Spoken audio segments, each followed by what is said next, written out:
Beleza, amigos e clientes, seguidores do canal David Concept Car. Caminhão passando lá fora lá. Pessoal, tô aqui com uma Mercedes C180 ano 97, a MB Mercedes-Benz. Vou mostrar pra vocês aqui agora, dica rápido, vídeo rápido e objetivo aqui, pessoal.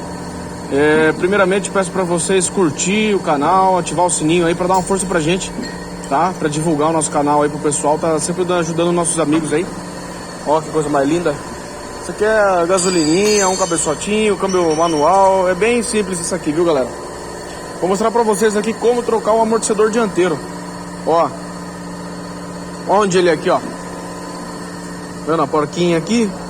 Soltou a porquinha, buchinha aqui embaixo tem uma bucha.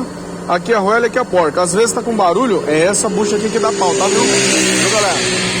Aqui, ó, não tem muito segredo, ó. Soltou lá em cima, aqui ele solta. Aqui embaixo é suspensão, ó. Não tem segredo também. Ó. Uma coisa que dá muito defeito aí, pessoal, ó. O pé do amortecedor aqui, ó. O pé do amortecedor, ele é embuchado, tem bucha ali, ó. Aqui, ó. Não sei se dá pra vocês verem aqui, ó, mas aqui é uma bucha, uma arruela, ó. É um olhão. Então isso aqui dá problema, viu? Ele estoura essas buchas aqui. É aí onde o carro fica fazendo barulho. Às vezes passa na lombada, ele faz nhec, nhec, nhec. Às vezes é aqui, como também pode ser a bucha da barra estabilizadora. Essa bucha da barra estabilizadora aqui, pessoal, nós vamos trocar, ó. Porque ela tá ruim, tá ressecada e o carro tá fazendo barulho. E estamos fazendo também, né, a troca, substituição do amortecedor. A substituição dos anel olhal do pé do amortecedor e vamos fazer a substituição do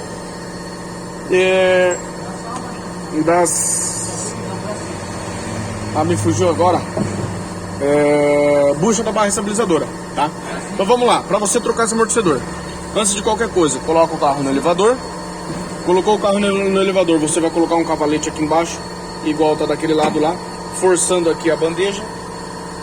Você abaixa o carro, vai forçar a bandeja, vai dar pressão na mola. Dando pressão na mola, ele vai aliviar o amortecedor. Solta em cima, solta embaixo, puxa, saiu o amortecedor. Não tem muito segredo, não tem muito erro. E tá feito o serviço. Tá bom, galera? David Concept Car, curte, compartilha, ajuda nosso canal, tá, pessoal? Obrigado, valeu!